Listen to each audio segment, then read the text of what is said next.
এই অংশটুকু যুবক যুবতীরা খুব ভালো করে শুনেন। দিনী বোন যাদের বয়স হায়েজ হয়ে গেছে, যাদের হায়েজ হয়েছে, এখান থেকে শুরু করে সবাই যারা বালেগ হয়েছে আমরা ছেলেরা, সবাই ভালো করে কথাটা শুনেন। বাংলাদেশে পিছন থেকে একটা নতুন সমস্যা রাইজ করতেছে। সমস্যাটা হচ্ছে এমনিতেই আমাদের ছেলে মেয়েদের মধ্যে হারাম সম্পর্ক ছিল। এর স্কুলে কলেজে বিশ্ববিদ্যালয়ে যাচ্ছে, ফ্রি মিক্সিং এ পড়াশোনা করছে, বাসায় পড়ন দেখছে, ওখানে গিয়ে মেয়ের সাথে হারাম সম্পর্ক হচ্ছে, তারপরে প্রেমের সম্পর্কের নামে জেনা হয়ে যাচ্ছে, জেনা হওয়ার পরে ছেঁকা খেয়ে মাদক, তারপরে গান বাজনা বাদ্যযন্ত্র ইত্যাদি ইত্যাদি, জীবনটা শেষ। এদিকে ওই ব্যভিচারী মেয়েরা কারো কারো ঘরে যাচ্ছে, দাঁড়ান আমাকে বলতে দেন, ব্যভিচারী মেয়েরা কারো কারো ঘরে যাচ্ছে, ওদেরকে নিয়ে আপনারা আবার সংসার করতেছে। এই হচ্ছে না সিচুয়েশন। একজনের 5টা গার্লফ্রেন্ড, একজনের 4টা গার্লফ্রেন্ড, আরেকজনের 3টা বয়ফ্রেন্ড, 4টা বয়ফ্রেন্ড, এই ধাপগুলো পার হয়ে হয়ে এরা সংসারের জীবনে আসতেছে যখন বয়স হয়ে যাচ্ছে 25-30। সমস্যা কিন্তু এটা ম্যাক্সিমাম সবার ক্ষেত্রে হচ্ছে বলবো না, অনেক একটা বড় অংশ এই সমস্যা ফেস করতেছে।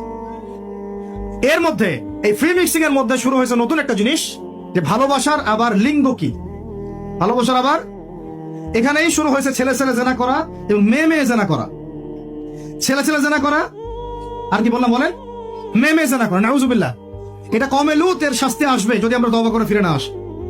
এর উপরে এখন শুরু হয়েছে ভালোবাসার আবার ধর্ম কি, ভালোবাসার আবার, আমার সাথে বলেন কি বললাম, ভালোবাসার আবার, এদিকে মনোযোগ দেন, ভালোবাসার আবার কি, ভালোবাসার আবার কি, এই কথাটা এই স্লোগানটা দিয়ে কি করা হচ্ছে আপনারা শুনেন।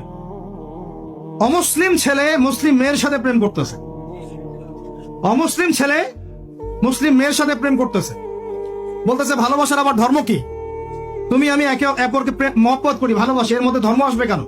বলছে তুমি আমার ধর্মে দীক্ষিত হয়ে যাও, অথবা আমি তোমার ধর্ম কবুল করে মুসলমান হয়ে যাব। এই মিথ্যা কথাগুলো প্রলোভন দিয়ে এখানে ওখানে পার্কে নিয়ে গিয়ে চটপটি ফুচকা খাওয়ায়, কফি শপে নিয়ে গিয়ে এভাবে আস্তে আস্তে আস্তে আস্তে মেয়েদেরকে লাইনে নিয়ে আসতেছে। আনার পরে শোনেন, কথা আগে শুনেন, বুঝেন। আপনি ঠিক বললেও ঠিক, এটা না বললেও ঠিক, চলতেছে এটাই সমাধান। এখন কথা হচ্ছে, আমরা যদি আমাদের বোনদের ইজ্জতকে বাঁচাইতে চাই, এই বিষয়টা সম্পর্কে সচেতন থাকতে হবে।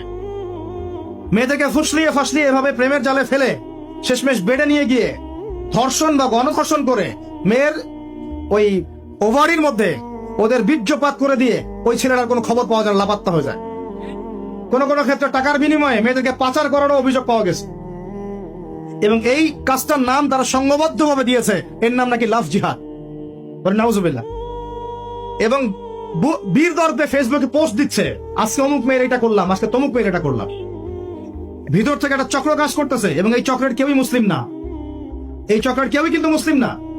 বাহিরে আবার পরিচয় দিতে পারে যে আমি মুসলিম, আমার নাম অমুক, নাম পরিবর্তন করে মুসলিম মেয়েদেরকে ফুসলিয়ে ফাসলিয়ে এই জেনার ফাঁদে ফেলে ওর পিছনে কিছু টাকা খরচ করে, কিছু সময় দিয়ে ওকে প্রয়োজনে ঘুমের ওষুধ খাওয়ায়, প্রয়োজনে আবার জাদুটোনা করে, বান মারে, ওকে তাবিজ কবজ করে বিছনায় নিয়ে এসে ধর্ষণ বা গণধর্ষণ করে, ওই ভিডিওগুলো দিয়ে পরে ওকে ব্ল্যাকমেইল করে, পরে ওর কাছ থেকে টাকা খাওয়া শুরু করে, কোন কোন ক্ষেত্রে মেয়েদেরকে পাচারও করে দিচ্ছে। আমাদের মেয়েদেরকে বলতেছে কোন অবস্থাতেই কোন মুসলমান ছেলের সাথে কোনো অবৈধ সম্পর্কে যাবেন না। অমুসলিম হলে তো কোনো কথাই নাই, অমুসলিমের সাথে আপনার কিসের প্রেমের সম্পর্ক? একটা চট দিয়ে দাঁত ফেলা দেওয়া দরকার মেয়ে। অমুসলিম ছেলের সাথে তোমার কিসের প্রেমের সম্পর্ক? পরে যখন এই ছেলেগুলো তোমাকে নিয়ে রেপ করে রাখবে, তখন তোমার আক্কেল হবে, তখন তোমাদের হুঁশ ফিরবে। তখন এসে আমাদের কাছে মেসেজ করতেছে, আমার এই সমস্যা হয়েছে, আমাকে আমি কি করবো বলেন। আমাদের ওয়াইফদের কাছে মেসেজ করে, এরকম এরকম হয়েছে আমার সাথে, আমরা কি করবো বলেন। তোমাকে কে যাইতে বলছো এই ছেলের কাছে? তুমি তোমার ইজ্জত ওখানে, তুমি তোমার পায়জামা কিভাবে খুললা সেখানে, আর কিভাবে বলবো বলেন? তুমি একজন মুসলিম ঘরের মেয়ে, তোমার ইজ্জতের দাম নাই, তোমার সম্মানের দাম নাই, তোমার ইজ্জত আব্রুর দাম নাই। তুমি কেমন করে নগ্ন হয়ে বাইরে ঘুরতে পারো?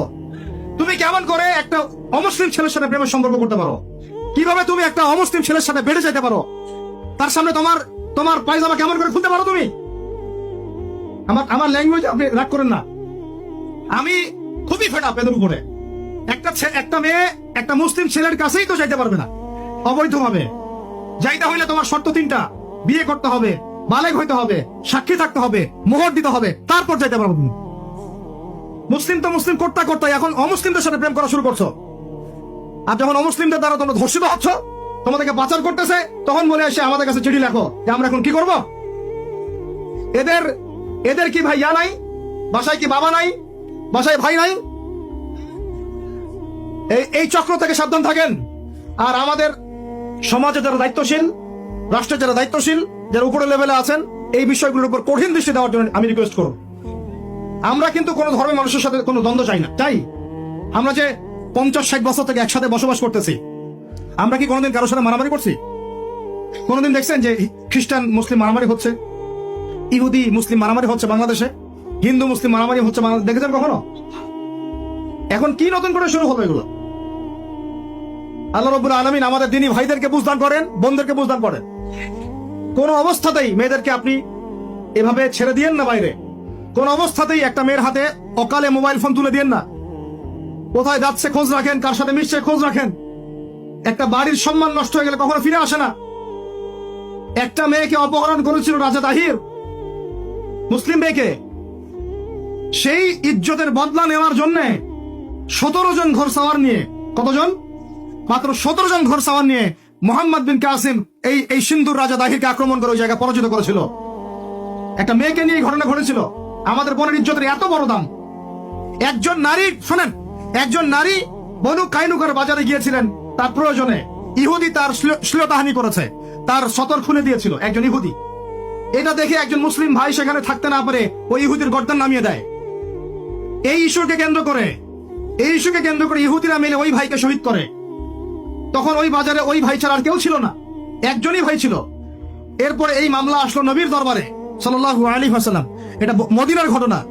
নবী সাল্লাল্লাহু আলাইহি ওয়াসাল্লাম ওই সাহাবীকে তো দোষারোপ করেনই নাই, ওই সাহাবীকে দোষারোপ করেন নাই, বরং নিজে বর্ম পরে অন্য সাহাবীদেরকে বলেছেন, তোমরা বের হও, আমরা বনু কাইনুকা আক্রমণ করবো, ওকে এখান থেকে বের করে দিব। একজন দিনী বোনের ইজ্জতের বদলা নেওয়ার জন্য পুরো বনু কাইনুকার ইহুদিদের সাথে যুদ্ধ হয়েছে। আর আমাদের বোনরা স্বেচ্ছায় ইজ্জত বিলি দিচ্ছ। তোমরা মাটির তলে চলে যাও, তোমাদের বেঁচে থাকাতে মাটির তলে চলে যাও। তোমরা নিজেরা স্বেচ্ছায় ইজ্জতের বিসর্জন দিচ্ছ। আমি ইয়াং ছেলেপেলেদেরকে বলছি, ভাই, আমরা আসছি আল্লাহর ইবাদত করতে, এখানে আল্লাহর দিনকে জিন্দা করতে, আল্লাহর দিনকে সমাজে কায়েম করতে। জিনার সাথে আমাদের কি সম্পর্ক থাকতে পারে? পর্নের সাথে আমার আপনার কি সম্পর্ক থাকতে পারে? আপনার আমার এরকম হারাম সম্পর্কের সাথে কি সম্পর্ক থাকতে পারে? এগুলো কোন অবস্থাতে আমরা ধার কাছে যাবো না ইনশাআল্লাহ। আল্লাহ রাব্বুল আলামিন আমাদের ভাইদেরকে বুঝদান করেন, বোনদেরকে বুঝদান করেন। আমি যা বলেছি আমাকে আমল করার তৌফিক দান করেন, আপনাদের সবাইকে আমল করার তৌফিক দান করেন।